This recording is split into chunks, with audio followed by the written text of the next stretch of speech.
Hello everybody and welcome back to Backwave.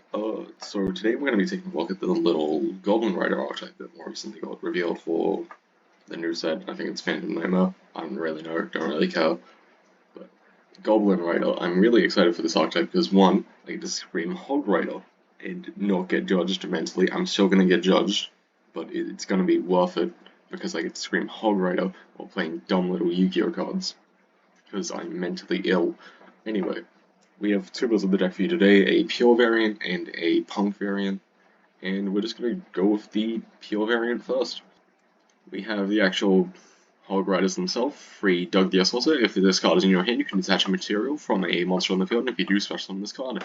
And if it's a normal special summon, you get to add a Goblin Rider spell trap from your deck to your hand. We have Goblin Rider Clutter the Noisy. If it's a normal special summon, you can target a Goblin monster in your graveyard except another copy of itself and special summon it. And then during your opponent's main phase, if it's in your graveyard, you can detach a material from a monster on the field, and if you do, special summon this card from your graveyard. We have Goblin Rider Boom the Mark Speed. During your main phase, if this card is in your hand or graveyard, quick effect, detach a material from a monster on the field, and if you do, special summon this card until the end of this next phase. Until the end of the next turn after this effect resolves, you cannot special summon Goblin Rider Boom the Mark Speed. And then finally, we have Goblin Rider Minada the Cold-Blooded. If it's a normal special summon, you get to special summon another Goblin monster from your hand, except another Minada the Cold-Blooded. And if it's in your graveyard, detach material from a monster on field, and if you do, special summon it. Other than that, we just have a bunch of generic rank 3 enables. We have 2 Psychic Tracker, 2 Psychic Wielder, 3 Emergency Teleport, 2 Kagamuchi Knight, 2 Jump Forward, a Rotor. This can search either one of these, or it can also search out Doug, which is the fuck no, not Doug. We got Dog back. Other than that, we have the spell traps for the archetype. We have free grand arrival of the Goblin Riders.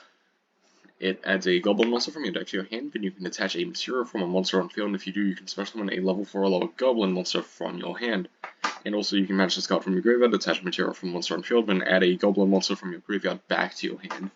Nice recursion, nice consistency, nice extension, it's fucking everything. Next up, we have Grand Meeting of the Goblin Rider. Goblin monsters you control gain 300 attack for each Goblin monster you control during your main phase. If you can normal summon a Goblin monster in addition to your normal summon slash step, then it has another effect which allows you to manipulate levels of Goblin monsters, change one to the other level of another, or combine their levels in order to make it rank 6. We're not on rank 6 because you rarely ever search this card out, but it's there.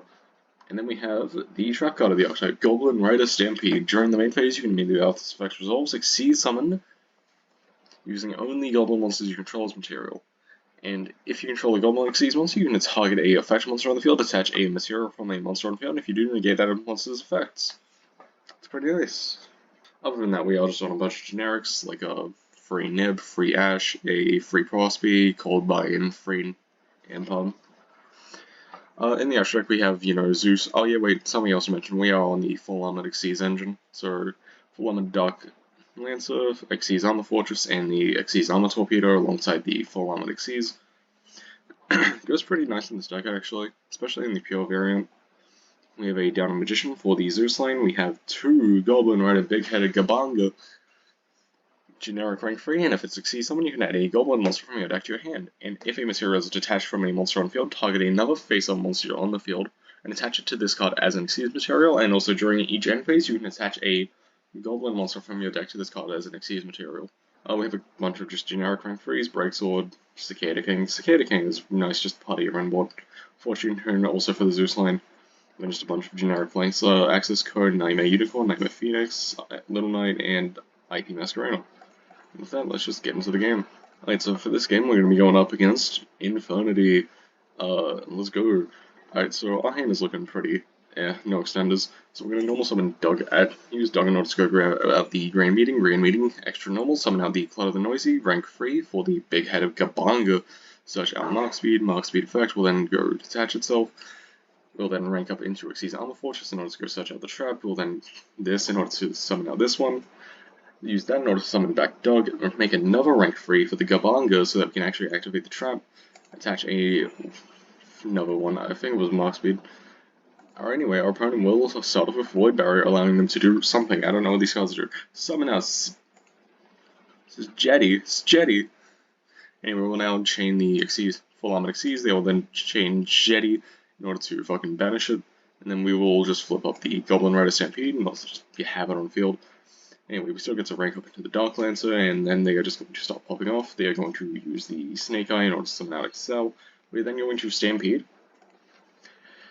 fucking up how the card works by targeting our own thing. I thought it was like asking me, oh, which monster do you want to detach a material from? Nope, it's asking me which monster I want to negate the effects of, so Gabonga is now negated, and that's all our points of interaction gone.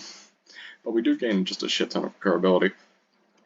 Just a bunch of monsters in the field. Anyway, they're now going to go into the big dragon thingy, Majiggy, put that in the spell trap card zone, and then activate, best card in the deck just casually. Anyway, Foolish 2, Foolish a lot more.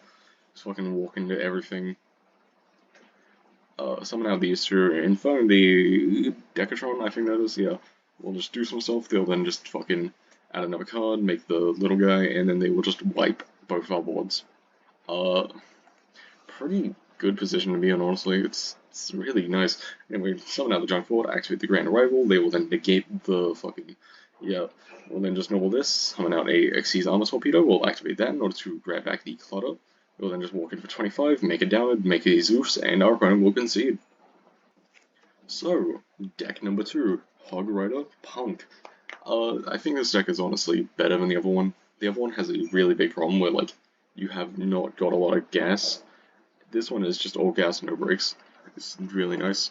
Anyway, we're on a pretty typical Punk engine, free Ogre Dance, free Foxy, a Dianote, a Sharakusai, Wagon, Madame Spider, free Xiamen,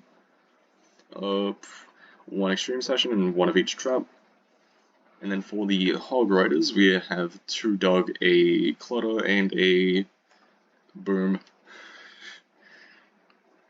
Other than that, we're just on a bunch of like generic non-engine, like a free Nib, free Ash, Talents, Frost, Frostbee, called by Empalm. So yeah, other than that, this deck's pretty damn standard, and let's just get into the game. So for game 2, we're going to be going up against a good deck. Kind of. It's like tier 2. It's closest we're getting to meta. So, in our hand does not look nice, so we're going to have to really hope that this Prospect resolves. And it does. No. Alright, that could work. Alright, that's really going to work. Alright, let's go. Alright, we open up the 1 card combo. We're going to use the E-Telly in order to summon out Xiamen. Xiamen will go grab the Foxy Tune. Foxy Tune will then go grab out the Sharakusai. We'll then activate the Extreme Session because I forgot. We'll then fuse into the Rising Carp. Rising Carp will go grab out a Madame Spider and a Dianote. Madame Spider will go grab out the Dangerous Gabber. We'll then make the Jam Drive Dragon. We'll then use the Dianote in order to summon back that Xiamen. We'll then use this in order to search out the Wagon. We'll then use this in order to summon out Wagon. We'll then make Big Dragon, summon back that Sharakusai, make the Big Gabonga. Big Gabonga will then go grab the Doug the Assaulter. We'll then use Doug the Assaulter in order to summon itself, and then go grab the Grand Arrival. Grand Arrival will then go grab a Clutter. We'll then link these two off for an IP Masquerena and phase, and then we will get to attach the Mark Speed from deck and set the Dangerous Garber. They'll then start off with a Concon. Then try to do 1-for-1. We will then use the Ash. They will then unexpected die. We will activate this now so that when it resolves, we get to just absorb the fucking Sunseed. We also get to just activate both of these effects and we'll summon out 2 free bodies and also search a card. We'll then link into the Little Knight in order to banish that S Bonefire, and that is just game. So overall, the deck is really nice. It feels like it does need another wave though. Hopefully it isn't like the Snake Eye second wave where it's just lore. Hopefully it does actually get some crossover with like the fucking, Sinful Spoils and shit. That'd be nice. That'd be really good. Anyway, adios.